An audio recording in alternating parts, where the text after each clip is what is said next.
Welcome to the Revenue Café. The Revenue Café podcast is brought to you by Breadcrumbs, the revenue acceleration platform. In each episode, we will bring you interesting conversations on all things sales, marketing, and CX related. The hope is we will help you along the path to revenue acceleration and entertain you along the way. Hi, everybody. Thanks for joining another session. We're continuing our conversation around the challenges related to COVID and the crazy year that was 2020 and what it looks like in 2021. We have Esty Zimmerman with us from Acadian Labs, a cool homegrown company that offers solutions to help in this work from home environment.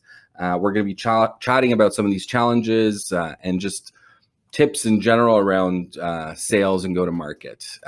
Esty, thank you so much for joining. I really appreciate you taking the time.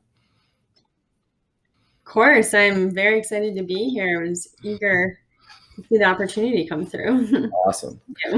As always, we have Joe Eicher on the call as well. He'll be jumping in and out of the conversation with some of his keen insights into all things sales as well.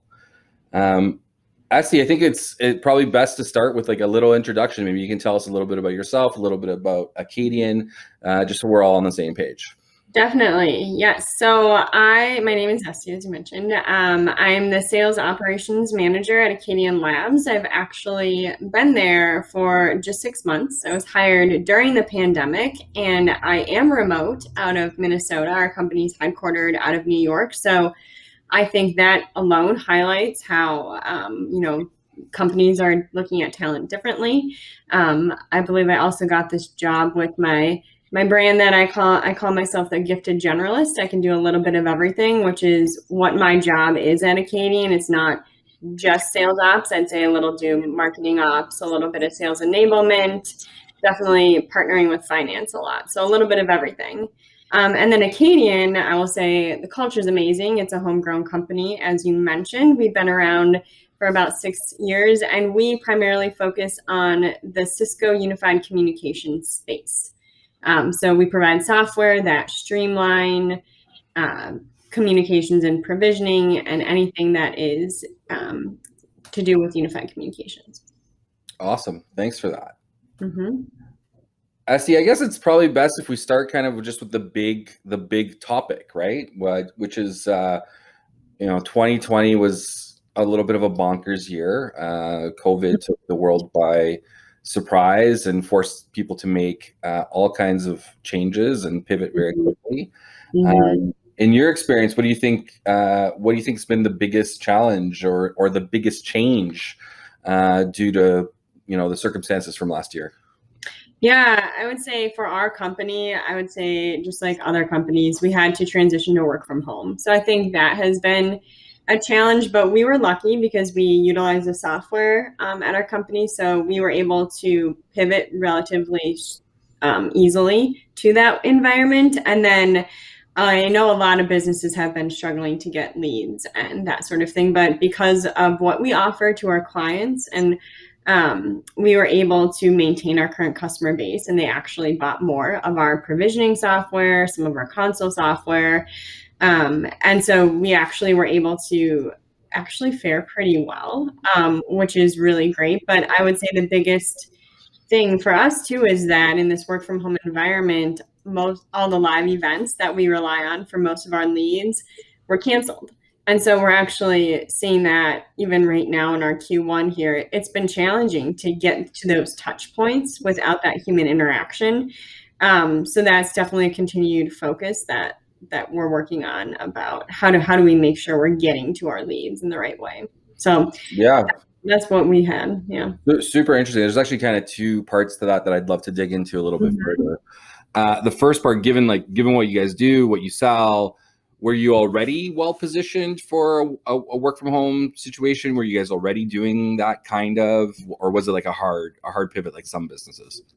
I wouldn't say it was a hard pivot at all. We were able to do it. I would say, like I mentioned, I was hired during the pandemic, and so I was, I never started a job remotely, but it went really well. Mm-hmm. So that was easy. So we were well positioned, but I will say our culture was definitely one of an office culture based on what I know. And so I think it's been hard. We actually, over half our sales team is new. So I think also just getting everyone onboarded and everything has been challenging because you don't have that face-to-face interaction of, hey, let's go into the war room quick and do that. So, Right. our technology enabled us to be well positioned, but we've definitely had our growing pains with this new world. Yeah, for sure. So Yeah. you think that biggest challenge is that, spontaneous communication, like turning your chair around, just having a chat? Yes. Okay. I would definitely say that, because I would also say with the space we're in, it takes a long time to learn all the nuances of unified communications. I mean, we're so fortunate that our VP of sales came from Cisco. She has a great background. So our leaders know that space really well. It's just, we also have quite a few new reps. And I will say it's just been the past year or two that we've really adopted our CRM process and developed one. That's one of my big initiatives. So without prior process with our CRM, there's no data or history to understand the history of accounts. Sure. As people inherit this, it's just kind of been a little bit of a hodgepodge. And so for people to just reach out and say, I mean, I think they do, our team does a great job to the extent that they can, but I think we're finding like they don't always necessarily, it's harder to just like ping someone and feel comfortable doing that if you don't know the culture. Yeah. Just out of curiosity, you guys are on Salesforce or HubSpot or what? We're on good old Sugar. Sugar CRM. Okay. Yeah, Interesting. Sugar CRM. Yeah. So we had a sales director who was hired just over a little bit a year ago. So he came in and he's definitely, so prior to me, was starting to put a process in place for understanding, like, you need to log activities, log meetings, demos, close opportunities. So basically, we just are now getting good history in our database to be able to look at trends. And so that's kind of where I come into and understand. Actually, my background is in finance. So I made a career switch. I worked at General Mills as a finance manager for 8 years prior to this. So I'm an analytical person as well as a salesperson. I will say my blood, I bleed sales in my DNA. My parents are both hard salespeople. But yeah, so I think it's just been hard to get that adoption of CRM too. Right. And people don't love Sugar necessarily. Sure. Yeah, of course. Cool. That's interesting. The second part of what you were mentioning was kind of the reliance on live events, face-to-face type of lead gen opportunities. How have you guys adjusted? Have you embraced the virtual event world? Have you gone more digital? Are you spending more on paid ads? Like how has the business kind of adapted to that? Yeah, so we've had webinars. So something that we rely on heavily for our business is partners. So a big strategy for us is expanding our partner network and our enterprise. So we have enterprise and partners. So we've had webinars for partners and webinars for our enterprise accounts. So that's one way, and we get really great attendance actually. So those have been super successful. We have had them about once a quarter. And what I'd say is what I'm doing with our BD and marketing is really evaluating our tech stack as well. So we use Zoom Info to really get good leads as well. And so something that I've recently thought of, and I listen to a lot of podcasts. Like I'm a podcast junkie. So there's a bunch of sales ops podcasts and whatnot that I listen to. So I learned on one that I guess, people are, to get to the right person faster, more people are calling cell phones. And we currently didn't have any cell phone data for our contacts. So that's something that we're working on integrating because we need to get to the right people at the right level faster, and just having their home phone or whatever phone is in Zoom Info isn't getting us what we need. So that's something we've been evaluating. Cool. Yeah. So it sounds like you guys have made like a bunch of kind of tactical level pivots. I think that's consistent across the board. I don't know if you know, but like Breadcrumbs was actually founded as COVID became a reality. So we've only known business in the COVID era. So for us, it's our reality. But the tactical seems consistently true. I'm wondering about strategically, or in terms of like overall goals and planning. Have you guys had to, rethink your strategy, rethink your goals? Is it, are you staying the course but just pivoting the tactics to support? How are you guys thinking about that? Yeah, that's a really great question. So I would say, like I mentioned before, I would say we're pretty much staying the course, but changing the tactics a little bit to adapt. So like I mentioned, we're really fortunate because our software is needed for companies to be able to work from home. So one of our big strategies then is expanding our current client base, customer base, and then, as I mentioned, really expanding our current partner enterprise network. So with our partnerships, we really want to strengthen those and really leverage the extent we can, because they help us get to our customers faster, right? So we have partners who then bring us leads and generations that. So that has been a big strategy that we haven't been as focused on in the past. That's one area. And then the other big thing is just continuing innovation with our products too, our different offerings, as we are finding new learnings in terms of what works. As Teams is becoming a big thing. Can our software, can we develop any sort of software around that? So I wouldn't say that we've had to change drastically, because to be honest, 2020, we actually did pretty well. We were able to basically hold flat or grow a little bit in terms of our whole business. So like I said, our space, we've been fortunate, unlike I know some other industries like hospitality, retail, that sort of thing. But it's super interesting for your business that you came about during the pandemic. Yeah, it's it was not planned, obviously. Yeah. The genesis of our business actually lies in a bunch of like serendipitous moments. That kind of started fall of 2019. And just the pieces started falling together really well in terms of, our founding team and like the product vision and the strategy. Just unfortunately, simultaneously, COVID was evolving, right? Yeah. The good news is, unlike some of these industries that you're mentioning, and rightfully so, travel and tourism has had a rough time. Anything related to hospitality, really. Tech has, for the most part, been insulated, or so it seems, right? Yeah. And the reality is, we only really had one way to go. We were starting from zero, so growth was the only option, right? And yeah, and so we've been lucky. Like it's gone really, really well. We got from idea to proof of concept, in a matter of months. Proof of concept to MVP a few months later. MVP to fairly stable product and in a position to sell a few months after that. And now we're really off to the races, right? So, the biggest difference for us has been similar to you guys, not so much from a lead gen perspective, but, a big part of my life and my co-founders has been these events, right? Either as representatives of the businesses that we're with, or, networking as part of our, side hustles, for a lack of a better term, or just maintaining relationships. And those evaporated. Yeah, so that's been a big adjustment. In one way, it's been kind of a blessing as we're founding a business, because those things are distractions and they take a lot of time, between the travel and the time of the conference and, all that stuff. You're losing days. But on the flip side, you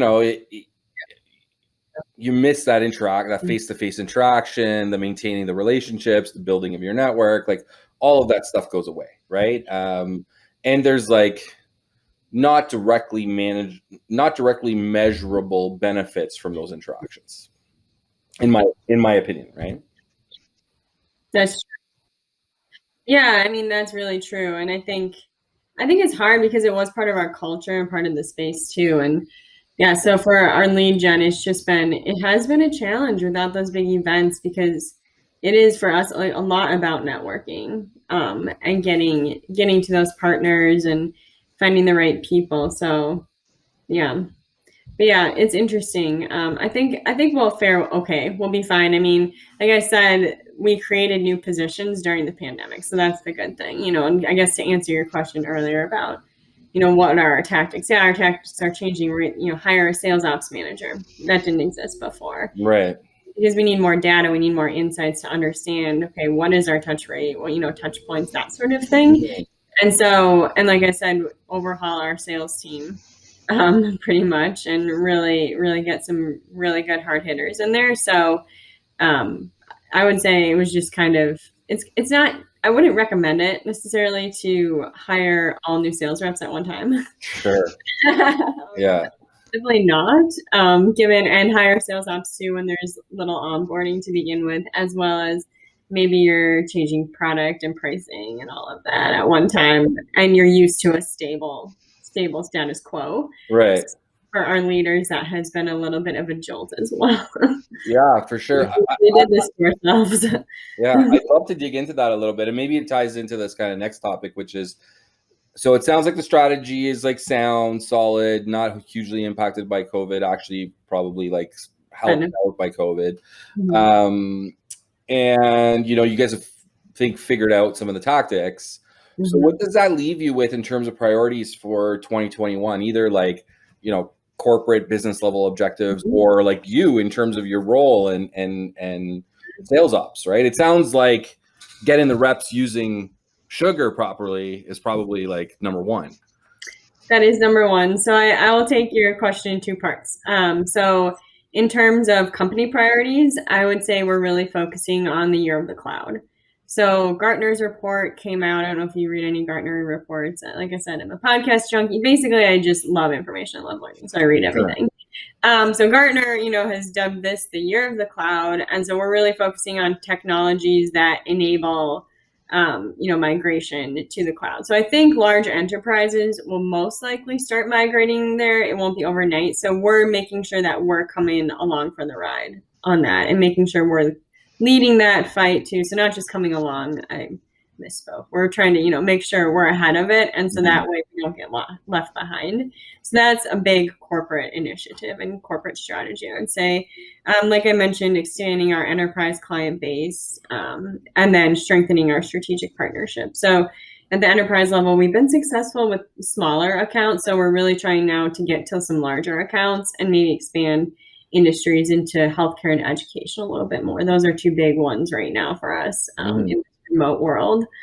And then for me, like you said, yes, in my role as sales ops, really ensuring integrity of our CRM data, because a reason I was hired, I would say another trend we're seeing is, data is king. All these data rev ops companies and whatnot are popping up. And so we want to make sure we're making informed decisions when we go after deals and understand trends and forecasts. But if you don't have good data, you can't do any of that. So I've learned that from my finance days for sure. Bad data in is not good out. You can't make any sense of it. So yeah, so getting people to track, and the biggest pushback I hear from AEs is that, oh, it just takes too much time. This is wasted time. But I think it's really understanding, we need to do this because we need to understand what deals you're working and when we need our CPO, our leaders, chief leaders to step in and help strategize. Because at a small company, we don't have layers. We're not a flat organization. So our AE strategize with our VP of sales, right? That's just how we work. And so, yeah, that has been a big thing, is just really ensuring people are logging activities so we can understand where the deals are at easily. It's like very basic for us right now. For sure. Hey, Esty, I had a question for you too on that. So I've managed sales teams and also sat between marketing and sales and dealt with all the data problems. For a priority change like that, like how are some of the tactics you use with the sales team to help them clean up their CRM data, and also maybe some of the ways you help push your priorities up to leadership above you, knowing that you're the person responsible for kind of interpreting all of that CRM data and additional data come in? Yeah, good question. So I'll answer your second one first. So in terms of priorities, I will say it's a priority of our leaders to get our data cleaned up and get our dashboard. So we have the key insights. So I actually report to our president. So he's all about the dashboards, having understanding of where we're at for the quarter. And he's also the VP of our overall parent company, so of finance. So that has been helpful. So I don't necessarily have to push it because it's already being pushed. And then I just have to keep pushing it further. And I'm really fortunate that our sales director also, this is a big initiative and priority for him to get it in. So I think that has been helpful. It's just now, I think, really showing that I think the more important question to answer is, okay, what are my strategies for actually getting people to do it? And I will say so we've actually made it so not only do they have a quota, in terms of sales quota, there's activity quota that you have to hit, so that's part of the performance appraisal process of like, this is what is required. Yeah. Is there a lot of pushback or resistance to those sorts of changes, or do the reps and all them see the benefit and have started kind of reaping the rewards of it? I think people have seen the benefit. So it's a mixed bag. I will say the two senior reps on our team who have been there the longest, so they're not new. They've been with the Acadian probably 5 years. And we're a 6-year-old company. So for a while, they actually do a really good job of it and see the benefit. And one of our newer AEs came from the Salesforce world. So she also is very diligent about note taking and everything and entering activities. And I don't mean to be gender biased or anything, but it's the women who are doing it really well. And getting in there. Just have some two guys on our team who aren't necessarily the most organized for all of that, and they're selling though. I know they're selling. Like they are, they're hitting their quotas. They're doing what they need to do. It's just getting it. So, there's not a lot of pushback. It's just, oh yeah, I got to do that. I literally said, do we need to have a session every Friday where we sit down, virtually, and we have a glass of wine or beer, whatever you want, and we just get this input? Like, we need to know. So I think it's just really getting the right behavior. I don't know if you have any suggestions how you get the right behavior. I mean, I'm always guilty of not keeping it clean myself, so I'm not quite sure. Up cleaning it up, I notice things and put it in. I have override capabilities. So for sure.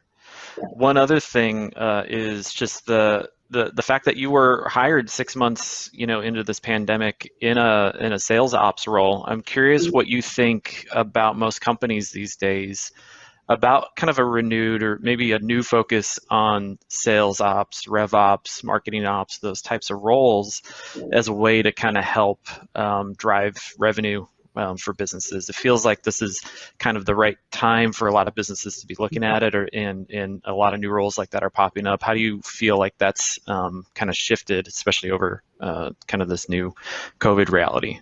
Right. Yeah. I mean, I think it's definitely become more prevalent, especially with all the RevOps companies that are moving out there. So there's all these technologies. So I think part of it is, sales leaders are getting bombarded in their inbox with all these new technologies to adopt to increase revenue ops, enable that process. So I think companies are looking now and saying, oh, wow, we're very overloaded in terms of our data. We don't have any time to digest this. What we saw at Acadian mainly is our sales director was just overwhelmed with his to-do list and couldn't dedicate the time. And so it was just causing a slowdown on that. And so I also think that data is king and insights will help us. So understanding what is our, how many touches and to get to an actual phone call. So I definitely would say that I think it is a trend, like you said. And more totally agree. To embrace it. I don't know. Yeah. So kind of digging a little deeper onto that, like marketing ops, sales ops, rev ops reality that's happening. How does it work in your organization? Is marketing a strong partner? Do you have you said you do a bunch of the marketing ops stuff, but there's the actual marketing team. Maybe focus in a little bit there. Do a lot of marketing ops. I would say I'm partnering with them. I do a little bit of it. I mean, I'm still sales ops and sales enablement, but it's definitely a hybrid role. So yeah, partnering with our marketing director, really understanding our lead end-to-end cycle. So we don't have necessarily a great handle on that of terms of what is our conversion rate. So we recently have gotten Sugar Market as a tool to utilize to really track leads. So that has been helpful. So I would say, I think a good sales ops manager and leader partners with marketing to really understand that cycle, because that's, very important part of the funnel. And then in terms of rev ops, like I said, partnering with finance to understand where we're at in our, number for the quarter, really making sure that we're tight and understanding what's going on there. And then obviously I talk to my sales team every day. So I feel like I'm kind of this hub, and I have all these spokes that I have to make sure that I'm touching. So it's definitely, I would say, rev ops for anyone who likes to do a little bit of analysis, partner with fun salespeople who are way better than some accounting people I've worked with, a little bit more personality, and do all of that. I mean, I think, like I mentioned before, it's kind of a gifted generalist type role where you got to be able to figure it out and do a little bit of everything to really figure out where your priorities. And I think for each company, it's going to be different, right? We're small, our priorities are different. We're maybe at a very different phase of what our analytics are versus, some other companies. So sure. I think each company has to kind of look and evaluate a little bit differently. Right. So you mentioned Sugar Market, so that's your marketing automation platform. Mm-hmm. It sounds like you guys are really doubling down on Sugar in terms of your go-to-market tech stack. Right. Is there a reason for that? Was that a strategic decision, or is it because Sugar CRM was there? It just made sense to do Sugar Market, or? Exactly. It was because Sugar CRM was there. So part of my job that I've decided will be to continue to evaluate, like I said, our different technologies that we utilize. So, we have Yesware, Zoom Info, Sugar CRM, Sugar Market, just really understanding how much are we spending on it? What kind of value are we getting at it? So I've started creating a little bit of an ROI analysis. I mean, we do an automated dialer, we have that. So just really understanding how many tools do we have? What's the benefit of it? Because like I said, Sugar is not necessarily the most user-friendly. Salesforce, but and Salesforce is obviously the best in class is what people think of. Mm-hmm. But as you know, to overhaul all the technology that you're utilizing at an org is not an easy task. You don't do it overnight. You really have to think about it. So we just, decided to go with Sugar Market because it just made sense to get kind of a Band-Aid or something quicker without having to do a complete overhaul. Right. And did you guys not have something in place before? Nope. Oh, okay. We didn't have anything. And like I said, a lot of our reps are new, and we had just basically gotten them trained on Sugar CRM. So we're not, so a lot of times when I get emails and there looks like great demos from all these cool companies out there that are doing really great things in the RevOps space. It's just, we find they don't, integrate with Sugar, or it's just not the right time for us.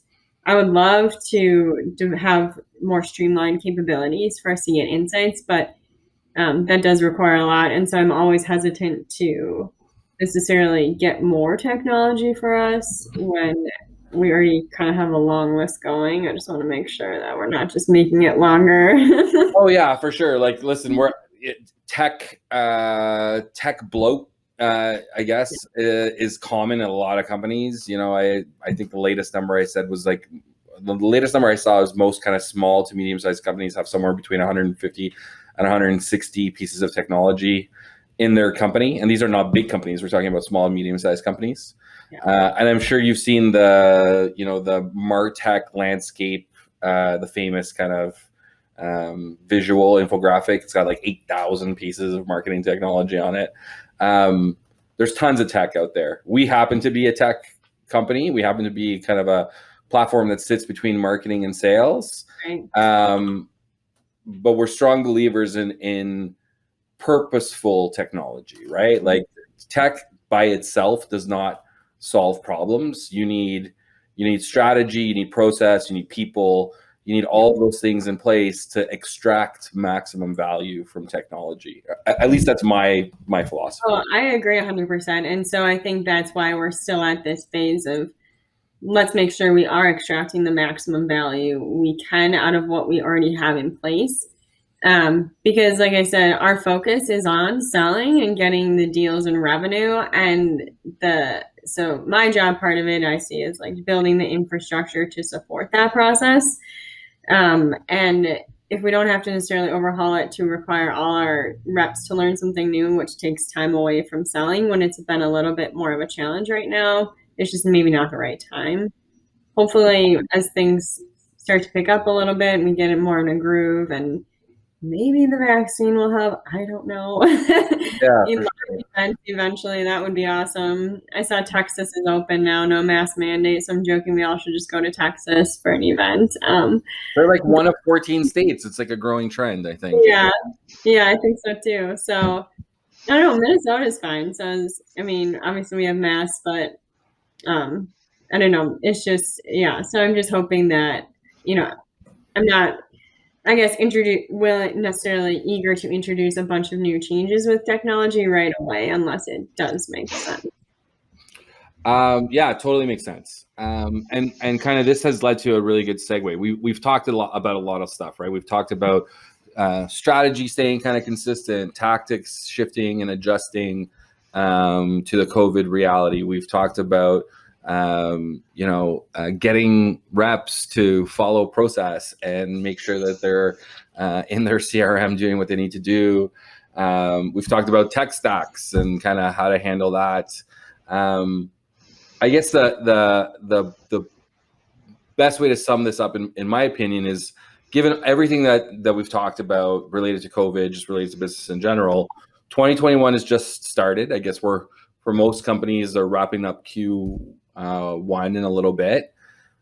Do you have any predictions for 2021 in terms of the state of business, continuing impacts of COVID, big trends?